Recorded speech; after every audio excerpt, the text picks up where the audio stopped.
Séquence 1 d'histoire, civils et militaires dans la Première Guerre mondiale, épisode 6. Et l'épisode 6 va concerner l'implication des empires coloniaux dans la Grande Guerre, et tout particulièrement l'implication de l'empire colonial français d'Afrique dans la Première Guerre mondiale. Et nous allons nous demander, à l'exemple de l'Afrique française, comment et aussi à quel prix les colonies contribuent-elles à l'effort de guerre de leurs métropoles respectives. La France pour l'empire colonial français et par exemple l'empire des Indes pour la métropole britannique, c'est-à-dire Londres. Alors, pour bien mesurer les enjeux, l'intérêt de cette séance, il faut avoir en tête la carte des grands empires coloniaux en 1914. Ce sont des empires coloniaux européens. Et au petit jeu de la domination coloniale, il faut reconnaître que les Britanniques sont largement en tête de ce grand monopoly de la colonisation qui concerne essentiellement l'Afrique et une partie de l'Asie ainsi que l'Océanie, c'est-à-dire tous les territoires qui sont en couleur. Ce sont les Européens qui ont colonisé ces territoires et vous pouvez le voir, ce sont les territoires qui sont en rouge, c'est-à-dire les territoires britanniques. La métropole, c'est Londres, qui s'est taillé la part du lion, puisque les Britanniques possèdent de loin le premier empire colonial, le plus vaste et le plus peuplé, et il est à cheval sur tous les continents de la planète, suivi par la France en bleu, alors qui n'est pratiquement pas présente en Amérique, si ce n'est avec les Antilles et la Guyane, mais qui est par contre extrêmement présente en Afrique, puisque l'empire colonial français d'Afrique fait à peu près jeu égal avec l'empire colonial britannique, sachant qu'on peut distinguer plusieurs pièces dans le puzzle formé par l'empire colonial français d'Afrique, à savoir ce qu'on appelle le Maghreb, c'est-à-dire l'Afrique du Nord, les trois pays du Maroc, de l'Algérie et de la Tunisie. Un peu plus au sud, l'AOF, c'est-à-dire l'Afrique occidentale française, qui donnera plus tard naissance au Sénégal, au Mali, à la Côte d'Ivoire, par exemple. Mais aussi l'Afrique équatoriale française, l'AEF, avec en particulier le Tchad comme territoire majeur, ainsi que l'île, la grande île de Madagascar. Voilà pour ce qui concerne l'empire colonial français d'Afrique. Et pour être parfaitement complet, il faut rajouter aussi la présence française en Indochine, le futur Vietnam. La France possède le deuxième empire colonial au monde derrière le britannique. Et il faut bien reconnaître que les Allemands sont largement passés à côté de la colonisation. Si la colonisation est un gâteau, eh bien les Allemands se contentent de quelques miettes en Afrique. Ce sont les territoires en jaune. Tout naturellement, lorsqu'éclate la guerre en Europe, opposant Français et Britanniques d'un côté aux Allemands de l'autre, eh bien tout naturellement, la guerre éclate aussi en Afrique, dans l'Afrique coloniale, parce que vous avez des territoires allemands, même s'ils sont peu nombreux, on en voit 4 sur cette carte, alors ils sont maintenant en vert, le Togo, le Cameroun, le sud-ouest africain allemand, l'Afrique orientale allemande, je vous les ai donnés de gauche à droite, d'ouest en est. Eh bien, ces 4 territoires sont parfois complètement encerclés ou sont frontaliers avec des territoires coloniaux britanniques ou français. C'est le cas par exemple du Cameroun, qui est encerclé par le Nigeria, qui est une colonie britannique à l'ouest, par l'AEF au sud et à l'est, et la seule frontière qui pourrait éventuellement ne pas être impliquée dans la guerre, c'est le Congo belge. Or, comme les Allemands ont envahi la Belgique, eh bien, le Congo belge est aussi en guerre contre le Cameroun allemand.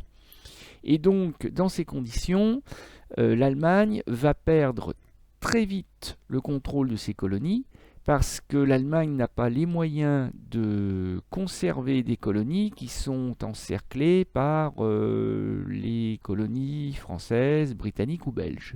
Et si vous regardez les dates de capitulation, eh bien, le Togo est conquis par les Français et les Britanniques dès 1914. Le sud-ouest africain allemand va, lui, capituler, c'est-à-dire se rendre, être conquis en 1915. L'Afrique équatoriale allemande sera celle qui résistera le plus longtemps, l'Afrique orientale, puisque elle capitulera seulement en 1918, alors que le Cameroun, lui, aura capitulé en 1916. Donc la guerre se porte en Afrique, ce qui est souvent oublié dans les manuels d'histoire. C'est vrai que l'Afrique a été, un front secondaire. Ce n'est pas là que s'est joué l'avenir de la Première Guerre mondiale, mais tout de même.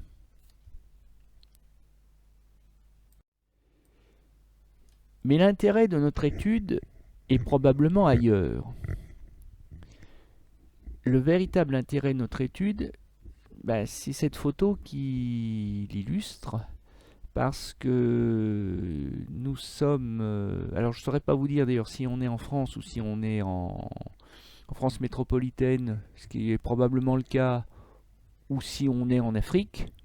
Mais ce qui est sûr, c'est que les gens qui sont photographiés, dont certains ont d'ailleurs l'air d'être vraiment très très jeunes, eh bien, ce sont des Africains noirs et ils portent l'uniforme français, bleu horizon avec le casque Adrien.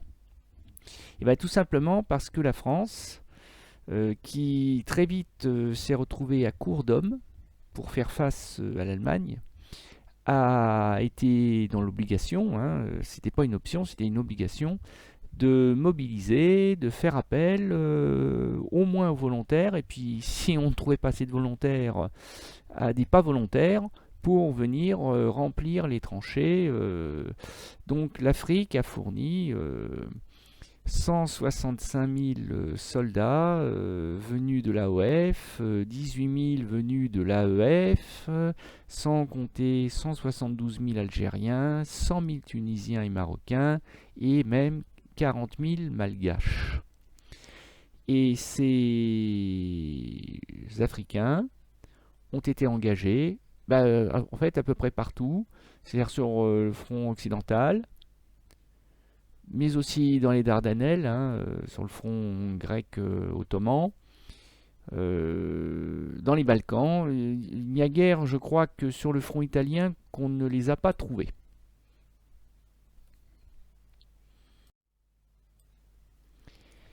Et ces soldats ont formé l'armée d'Afrique, comme on l'appelle, mais aussi les bataillons de tirailleurs sénégalais, quand bien même d'ailleurs tous ces soldats n'étaient pas nécessairement originaires du Sénégal, peu importe, on les appelle tous des tirailleurs sénégalais. Si on revient quelques instants sur la carte de tout à l'heure, eh bien, on voit qu'à l'intérieur de l'empire colonial français, qui est en orange, on aperçoit, et je les ai cerclés de rouge, on aperçoit des taches de territoire qui sont marrons, Et dans la légende, on vous dit que ce sont les zones de recrutement intense de soldats français. Donc on voit que le littoral de l'Algérie a été mis à contribution, mais aussi le nord de l'île de Madagascar, qui est la région la plus peuplée de l'île, et essentiellement, surtout, donc l'Afrique occidentale française, là où se trouvent justement les Sénégalais. La tentation est trop grande pour que je puisse résister. La tentation de vous présenter cette affiche ô combien célèbre qui aujourd'hui révulse les associations antiracistes, et avec raison d'ailleurs, parce que il faut bien le reconnaître, hein, le racisme est, j'allais dire, presque banal dans l'Europe et donc a priori dans la France de la Première Guerre mondiale. C'est d'ailleurs bien pour ça qu'on ne cherche pas à distinguer les Malgaches des Maghrébins, des Sénégalais, hein, bon, du moment qu'ils viennent d'Afrique, qui sont plus ou moins noirs, allez hop, c'est tous des tirailleurs sénégalais. Et cette affiche, c'est une affiche publicitaire hein, d'une marque de cacao venue d'Afrique qui existe toujours, qui est fort célèbre, hein, avec son slogan Yabon Banania. Le Yabon qui prouve que, bah, oui, le Sénégalais, le noir d'Afrique, bon, d'accord, il parle le français, mais un français quand même un peu approximatif, hein, c'est le fameux langage petit nègre. Mais ce soldat noir qui porte le fez, ou on peut aussi l'appeler la chéchia, c'est-à-dire cette coiffe euh, tunisienne en laine, qui porte aussi le pantalon très large des zouaves, l'uniforme des zouaves qui permet d'identifier son origine africaine orientale, eh bien il a déposé, mais on aperçoit la crosse dans l'herbe, il a déposé le fusil, mais il va donc venir se battre pour et verser son sang s'il le faut pour défendre la mère patrie, c'est-à-dire la France. Mais il apporte aussi avec lui toutes les ressources de l'Afrique, que ce soit l'or, mais que ce soit aussi la farine de banane ou le cacao, c'est-à-dire des produits alimentaires ou des ressources minières aussi éventuellement, qui s'ajoutent à la ressource humaine, c'est-à-dire que l'Afrique va apporter toutes ces ressources pour permettre à la France de se battre et de manger à sa faim pendant la guerre.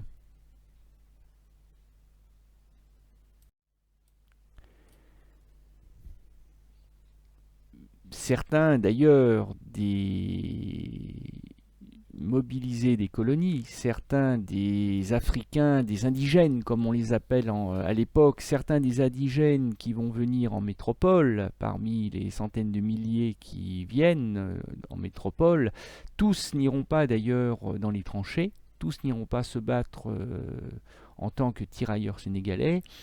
Certains remplaceront les ouvriers spécialisés partis au front dans les usines d'armement. Et l'on aperçoit sur la photographie de gauche des travailleurs noirs venus d'AOF ou d'AEF qui sont en train de fabriquer des obus dans une usine d'armement.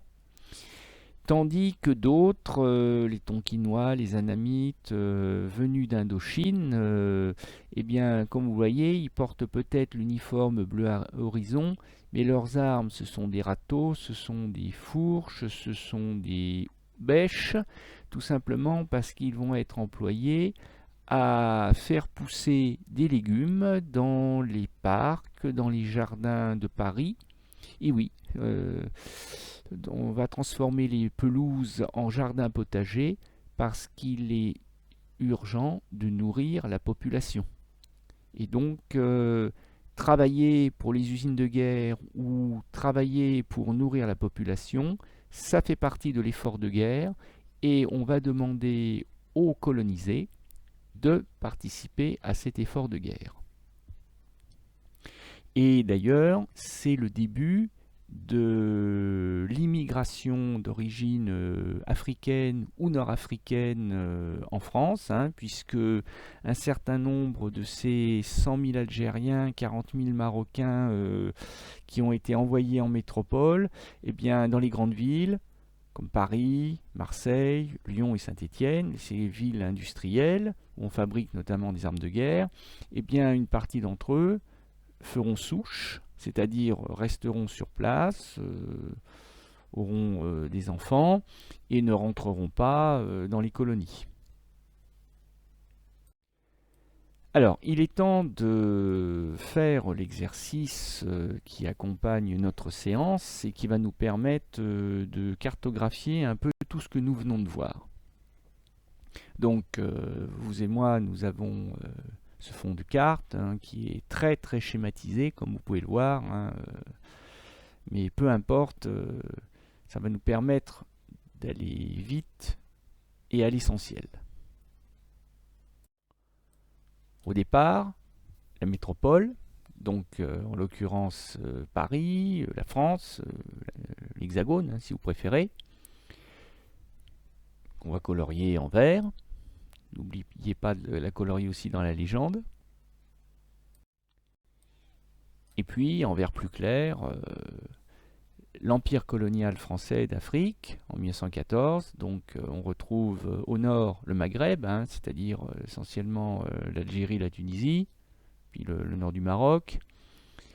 L'AOF, l'Afrique occidentale française, parce qu'on est en Afrique, parce qu'elle est française et parce qu'on est à l'ouest de l'Afrique. Plus à l'est, l'Afrique équatoriale française, tout simplement parce qu'on est à la hauteur de l'équateur. Et elle est en deux morceaux, l'AEF, au nord et au sud. Et puis l'île de Madagascar.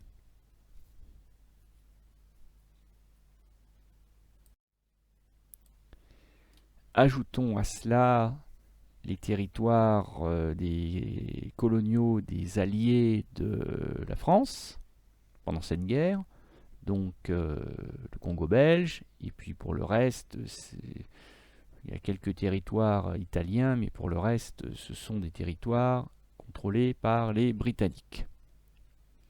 Et ce qui reste en gris, ce sont les territoires neutres, c'est-à-dire des territoires soit de puissance européenne qui sont neutres, ou plus sûrement des territoires africains qui ne sont pas forcément contrôlés par les Européens, comme l'Éthiopie.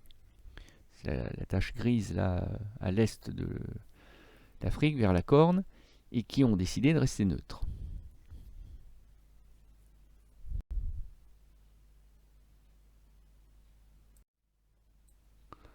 En rouge, les colonies allemandes. Bon, j'ai pas fait apparaître le petit Togo à l'ouest, j'ai un peu simplifié, j'en ai mis que 3 des territoires appartenant aux colonies allemandes.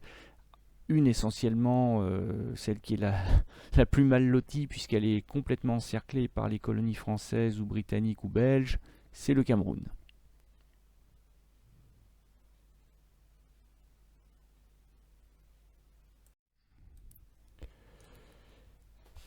Ajoutons à cela donc les offensives des Alliés qui vont détruire, qui vont s'emparer des colonies allemandes.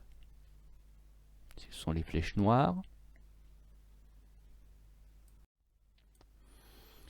Ajoutons les flux générés par l'envoi des tirailleurs sénégalais. Bon, je n'y fais partir qu'une seule flèche depuis l'Afrique. Je l'ai fait partir de l'AOF. Bon, en réalité, on pourrait en faire partir aussi du Maghreb, de l'AEF et de Madagascar. Mais bon, j'ai pas voulu surcharger le schéma parce qu'après, si on met trop de flèches, on n'y verra plus rien. D'autant qu'on a encore 2 autres types de flèches à rajouter. Donc en marron, les tirailleurs sénégalais. Les combattants, quoi. Ajoutons les flux de travailleurs venus remplacer les ouvriers, les agriculteurs français partis se battre au front. Donc c'est la flèche violette, mauve. Alors la même remarque, j'aurais pu faire partir ces flèches aussi de l'AOF et de l'AEF ou de Madagascar. Mais bon, faut pas surcharger le schéma. Et pour finir, des flèches rouges, l'or de l'AOF, le caoutchouc de l'AEF, qui vont se révéler bien utiles pour financer la guerre et pour faire rouler les camions de l'armée française, sans oublier le cacao qui nourrira aussi les estomacs, notamment des militaires français. Banania, notamment, s'offrant une publicité magnifique en offrant un train complet rempli de ces boîtes de chocolat en poudre à l'armée française pour lui permettre d'avoir l'estomac plein afin de mieux repousser le Boche, afin de mieux repousser l'ennemi. Voilà, notre schéma, je pense, est complet. Et il nous reste à découvrir donc la leçon. Première partie de la leçon, le continent africain de la Première Guerre mondiale. Donc cet empire colonial d'Afrique fournit à sa métropole à peu près 500 000 combattants entre 1914 et 1918, communément désignés sous le vocable de tirailleurs sénégalais. Plus de la moitié d'entre eux étaient en réalité originaires du Maghreb, donc Maroc, Algérie, Tunisie. Les autres provenant certes de l'Afrique occidentale ou orientale française, l'AOF et l'AEF, voire de Madagascar. 180 000 Africains remplacent dans les usines des grandes villes industrielles de la métropole la main-d'œuvre ouvrière, ou d'ailleurs agricole, mobilisée au front. L'Afrique expédie aussi à la métropole ses matières premières agricoles et minières, malgré bien sûr la menace des sous-marins allemands qui ont la fâcheuse tendance à vouloir torpiller tout ce qui flotte et qui se dirige vers les ports français. Alors bien sûr, on n'attend pas que vous reteniez pour le brevet des collèges en juin prochain les chiffres de 500 000 combattants ou de 180 000 ouvriers. Ce qu'il faut retenir, c'est que sans cette main-d'œuvre et sans ces combattants, peut-être bien que la France aurait perdu la guerre avant l'arrivée des Américains. C'est probable.